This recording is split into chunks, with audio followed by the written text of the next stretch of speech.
So you heard the intro that I did, right? Yes. For this week's episode, and you noticed that I had to paste your voice in? Yes. Okay. I was at Kelly's the other day, and I kept talking about Deadpool, and I could not stop calling it Daredevil. Every fucking time. I did it as a joke, and then I couldn't stop myself from doing it. So then when I did that recording, I said Daredevil again, and I was just, I didn't catch it till I listened back, and I was like too lazy to just turn the damn mic back on. And I was like, maybe it'd just be funnier if I just pasted it in. I couldn't get a clean one with my voice, but I found one that you said. So you pasted my voice into your sentences? Yeah. So it's just another Daredevil movie. Well, see, I did it again. I just said Daredevil. Well done, my friend. And a thank you. You're listening to Nothing Important. Please enjoy the show. That's great. That works.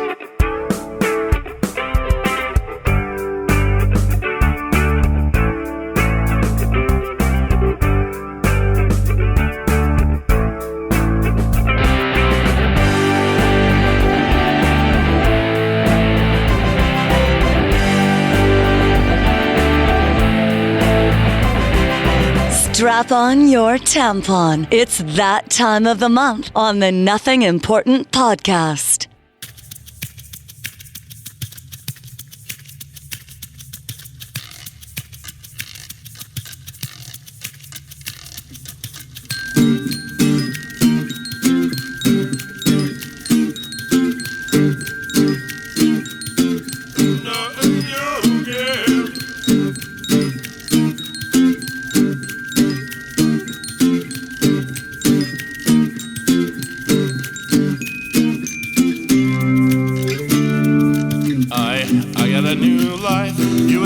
Recognize me, I'm so glad. How could a person like me care for you? Why would I bother when you're not the one for me? Woo, woo, woo, woo, woo. Is enough enough? I saw the sign, and it opened up my eyes. I saw the sign. Life is demanding without understanding. I saw the sign, and it opened up my eyes. I saw the sign. No one's gonna drag you up to get into the line where you belong. But where do you belong?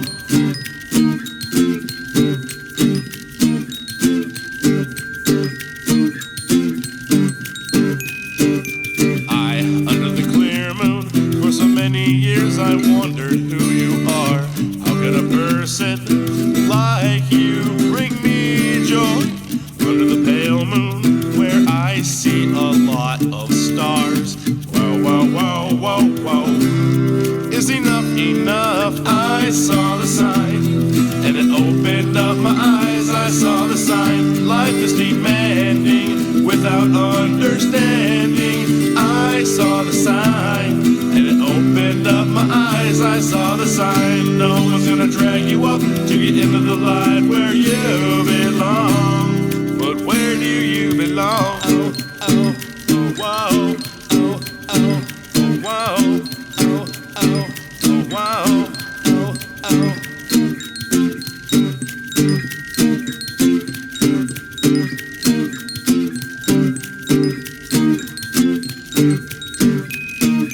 I saw the sign, and it opened up my eyes, and I am happy now living without you. I left you, oh, oh, oh. I saw the sign, and it opened up my eyes. I saw the sign. No one's gonna drag you up to get into the line where you belong. I saw the sign, I saw the sign, I saw the sign, I saw the sign, I saw the sign, I saw the sign, I saw the sign, I saw the sign, I saw the sign, and it opened up my eyes. I saw the sign.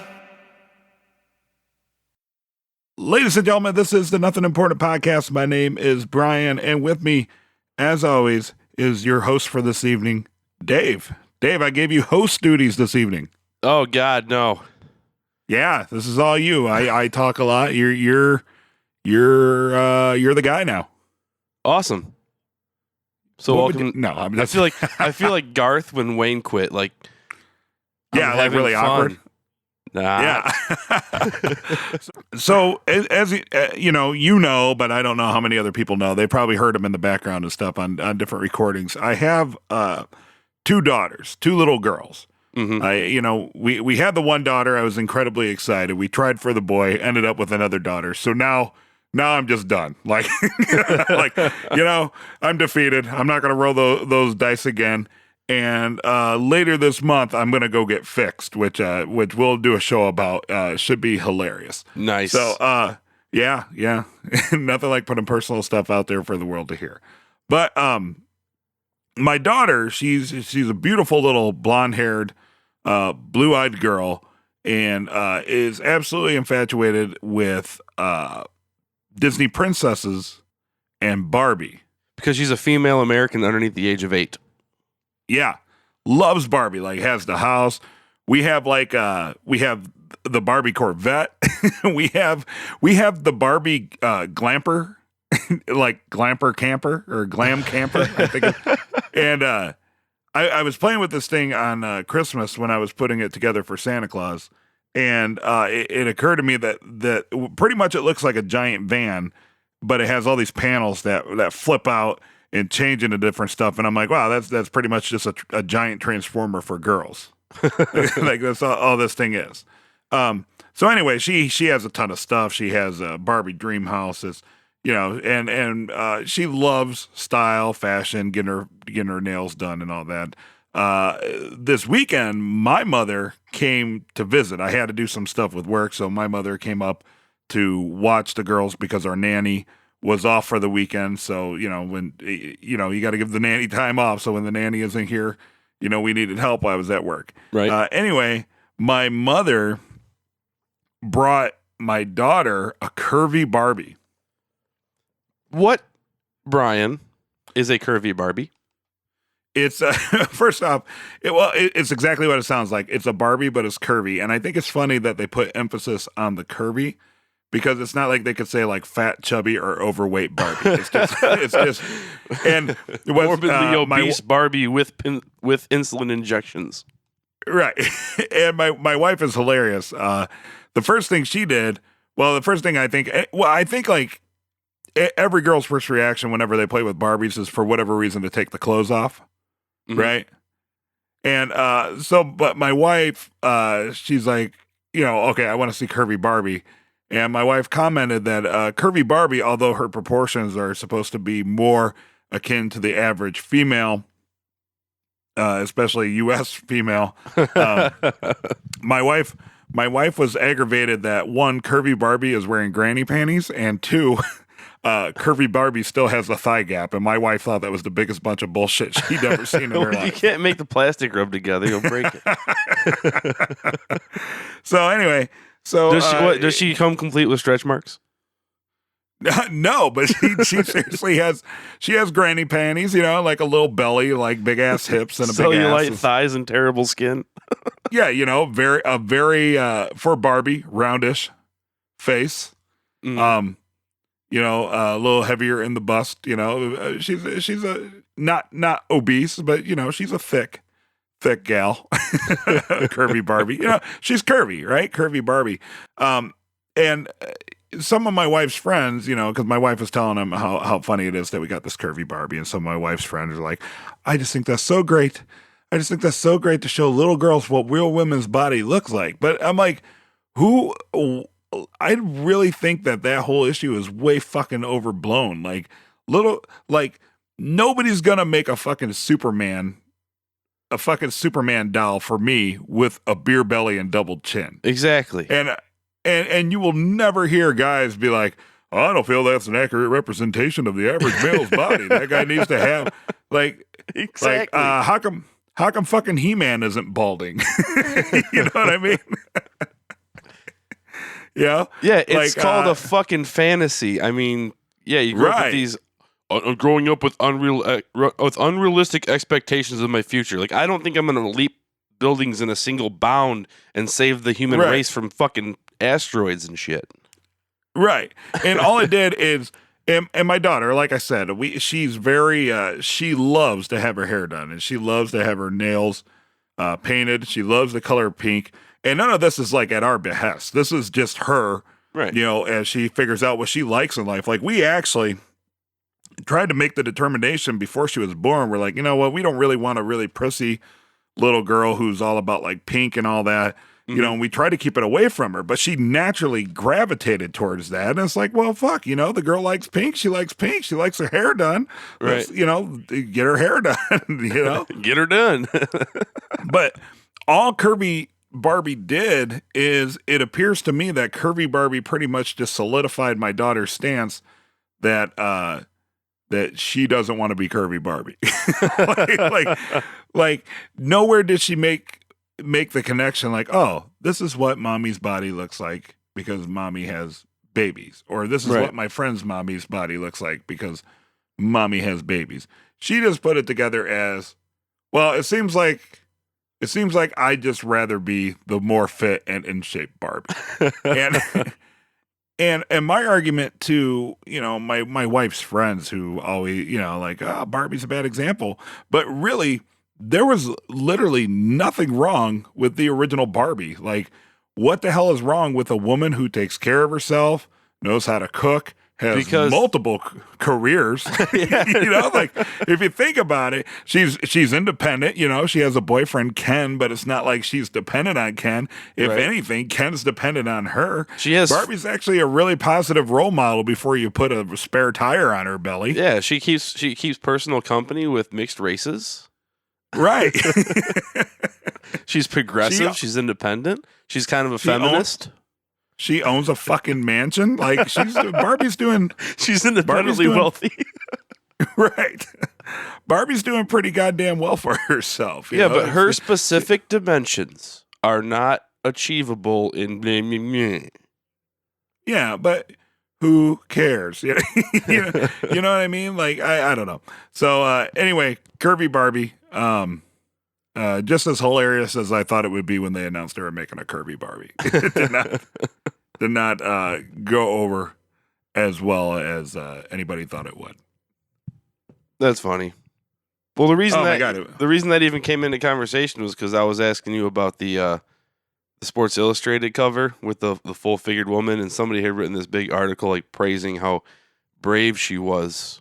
Well, isn't anybody comfortable in their body? Just, right, well, no one's braver than the other one. Right. Well, here's my whole thing about that, okay? Like, okay, so a bigger Sports Illustrated model, right? Mm-hmm. On the cover. First off, I think the bikini issue of Sports Illustrated is kind of retarded anyway. Like, but yeah. I mean, if that's your thing and that's an achievement for you in life, then that's an achievement for you in life, whatever. And really, like, who cares if someone's fat or even bigger or thicker? Like, whatever they want. If they see it as a positive thing, they see it as a positive thing. But don't promote it as ideal.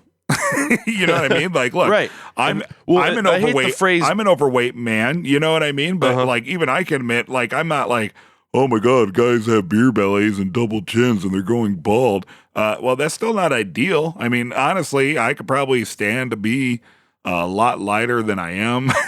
You know what I mean? And that would definitely be healthy. I'm not going to go parade it around like I'm like the ideal person when really I'm just the average person. Like, ideally, I'd be skinnier and I'd take better care of my body. But I'm just an average person. So acting like I would not be a hero if I went on if I went on Bodybuilding Magazine. Or Flex Magazine. I would not be a hero if I went on Flex Magazine with my gut hanging out and like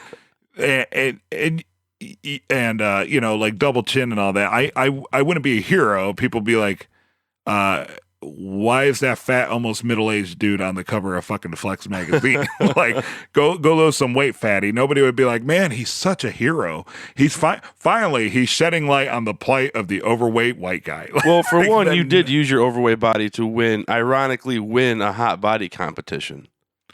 That is true. Well, see, because I know how to work it, man. Yeah, you Donald Trumped it and you just spun it on its head. Yeah. Well, my thing is, I hate the words when they say real woman. It was like anybody with a heartbeat and a breath is a fucking real woman. You know? Right. And using what's average as an ideal, it makes me think of like if you're in school and somebody's getting like A's all the time, you don't like ridicule that person. Be like, you're an unexpected, unreasonable expectation of what somebody should be when everybody else is getting C's. So C should be ideal. Well, maybe they need C plus Barbie. I think C plus Barbie, she could come with a GED and smoke menthols, but not like heavy, not like heavy menthols like Newports. Probably more like Cools, Cool Lights, or Parliament Funkadelics. Right? Yeah. But not the 100, not the 100 length, because that's just a little too much. Like you just do the shorter one because it's a little bit more classy. I feel. How about? Although I was gonna say she just bums the smoke off of you. well, C plus Barbie's always bumming smokes off you. right. And the thing about C plus Barbie is not only is she always bumming smokes, but when she has less than half a pack, she won't loan one out because she only has half a pack of cigarettes left. She's got to save money for beer. Right, yeah. That Mumford & Sons concert's coming into town next weekend. And now an excerpt from the book of things Dave doesn't care about. 30-something-year-old bartenders with no discernible other job skills. There's about as much diversity in that group as a Donald Trump rally. This was an excerpt from the book of things Dave doesn't care about. You're listening to Nothing Important. My wife, well, Dave, remember that time I went to the casino because I was waiting for you and I won like $450? Yeah, I remember that. Yeah, I only wanted to bring that up because I wanted to talk about slot machines for a second. So my wife is enamored with this game called Lobster Larry. I don't know if you ever played it. It's like one of these crazy slot machines where there's all sorts of this crazy shit going on, right? Like I don't understand the math of slot machines because like growing up, I always thought slot machines, there was like 3 reels. You could play like 9 lines and then whatever went straight across was your win. But now you go to a casino and there's literally like 31 lines and so many different combinations. And you'll look at it and lights will be flashing and noises will be going off. And there will just be like all these hundreds of really kick-ass looking shit on the screen. You're like, man, that's got to be worth something. Right. And then it doesn't count. It's all a fucking mental ploy, dude. Yeah, that's all it is. So anyway, my wife just found Lobster Larry as a phone app on her iPhone. So she was all excited because she really likes that. And of course, it gives you a limited number of free plays. And then if you want to play past that, you have to buy extra tokens to continue to play the game on your phone. Freemium, dude. Freemium. Right. So slot machine companies are pretty much taking the gambling out of gambling, but still taking the money of the people who play slot machines. Oh man, it's like the most ingenious thing. And then we got excited because like it lets you win a little bit or whatever, and we're like, man, like we could probably cash this out for gift cards or something. Like, no, your only prize is that you get to keep buying coins from them once you run out. The only prize is the time that you've just wasted. Mm-hmm. Which is always quality time, really. Right. Yeah, dear iPhone mom, get off your iPhone. Yeah, well, people act like doing nothing is a bad thing, but it's not necessarily a bad thing all the time. Doing nothing could actually be quite fun and enjoyable. Yeah, well, sometimes you need to rest the old noggin because your brain is a muscle and it needs to be challenged and relaxed. I finally saw the new Ghostbusters trailer. Did you see it yet? I saw parts of it. I'm not really feeling. Okay, I'm gonna be honest. I don't really think that the first Ghostbusters was all that amazing of a movie. I know that's like. Thank you. No, thank you. I walked around the bar below the studio one night trying to find somebody to agree with me that Ghostbusters is not the greatest 80s comedy. Well, look, it's like, I like the concept, and I think it's something I could sit down and watch, but it's not like something that I would stop what I'm doing to watch. You know what I mean? Like, like I would. I would. I feel it drags on at points. The times that I've seen it, I've probably only seen it like 5 times in my life. I'm like, okay, well that's entertaining, but everybody acts like it's the funniest movie ever made. Yeah. And I don't think it's really kind of funny at all. I think it's more humorous, but there's never a point where I'm like, oh, that's so hilarious. Like, it's just kind of like, oh, okay, cool. You know what I mean? Like, it's, I don't know. But you know how I am with movies. I get easily unimpressed by movies. Right. I agree. I agree that it's one of the greatest 80s comedies. But I don't think it's the best. I mean, it's a good movie, but I just don't think, you know what? And it hasn't aged with me well over time. Like, I remember a few years ago, I was at Walmart and I was able to pick up Ghostbusters 1 and 2 as a 2-pack DVD. Uh-huh. And in my head, I was like, okay, well, maybe I didn't really even understand this movie for the most part when I was younger, but maybe now everybody says it's hilarious. And I ended up turning it off after like the first 40 minutes. And it wasn't out of any real disgust or anything like that. I was just like, oh, well, yeah, it's a good movie, but I got better things to do. I'd rather play Nintendo. You know? Man, you're a terrible person. I know. So, well, the trailer for the new one opens up with basically the same opening scene from the first movie, except they add puke. And yeah, it's like the same fucking movie. Like Hangover 2? I guess. I never saw Hangover 2. I only saw the first Hangover. Well, if you saw Hangover 1, you've seen Hangover 2. And 3? No, 3 was actually pretty decently different, but 2 was literally the same. It's literally like the same beats, the same thing. Like the friends go on a bachelor party, and then they lose the groom. And then they end up finding them in the most obvious place that they were next to at the beginning before they went on an odyssey to find the groom. And it's like even like their little odyssey to find the groom is the same exact is like the same exact fucking jokes and everything, except for every once in a while Ed Helms is like, feel like I've been doing this before. Why are we going through this again? Like, or here we go again. You know, like one of them kind of jokes. But it's like the same fucking thing. Yeah, I think he even sings a song in it. Ed Helms? Yeah, because he sings a song in the first Hangover. I'm pretty sure he sings a song in the second one too. Like it's the same exact movie. The third one was way different, and I actually liked the third one, but the second one is the exact same movie. It was a dog shit movie. So I'm surprised so many people saw the third one unless they were just wanting to see them redeem themselves, because that's basically what everybody says. They kind of just redeem themselves with the third one. Yeah, I actually really liked the first Hangover movie, but then the second one, it was literally the second thing, except for it happened in like fucking India or Thailand or something. Maybe Atlantic City instead of Vegas.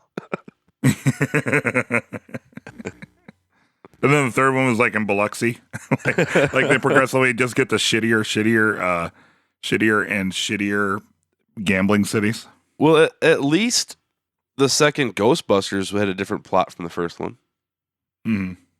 I like the second Ghostbusters. I thought that was a good sequel. It was okay, but again, like, man. Like, I got to be honest with you. I watched Deadpool and I kind of lost interest after a while in that too. Oh, really? Yeah.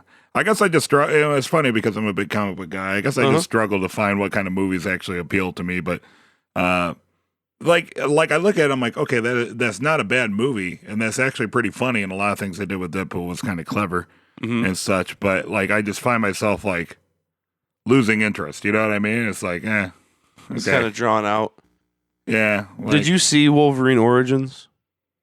No. Because there's like there's like 7 jabs at it. Yeah, once again, Wolverine Origins, from what I remember, is just one of those things where I got like the first like 15 minutes in, and I was just like, okay, well, it's just like every other movie. Like, this is... Ironically, I've only seen the Deadpool part. Like, I went to a friend's house. He's like, you gotta see the part with Deadpool, and he showed it to me. And that's the only part of the movie I saw. Yeah, where he doesn't have the suit and his mouth is like covered or something, or his mouth is like sewn together. Yeah. Like, then in the movie, Deadpool movie, they're like, we're gonna sew your mouth shut and don't lose your head and all these, really bad. Yeah. But I loved it though. I thought it was a good movie. I was into it the whole way through. Maybe I'll enjoy it more when I'm in my environment. You know what I mean? Like maybe I'll enjoy it more when I have like an HD copy at home on my own 100-inch screen on my own couch. I really wanted to like it. I like really wanted to like it, but I was just like, yeah, Like, I get it, you know what I mean? But it's just like, I don't know, like I said, I have a very big love-hate relationship with movies. Yeah, and you're also, you and I both kind of have a pseudo-hipster mentality of if something's too overhyped, it's already kind of negative in our minds because, you know, Yeah. you don't want to buy in That's and be true. one of the sheeple. Yeah, I do that to a fault exactly. sometimes. Exactly. Be sure to follow Nothing Important online at nothingimportantpodcast.com. Find us on iTunes, on Twitter at NotImportantPC, and you can also find us on Facebook. Nothing Important is recorded with help from Third City Sound in Joliet, Illinois. Thanks for being awesome.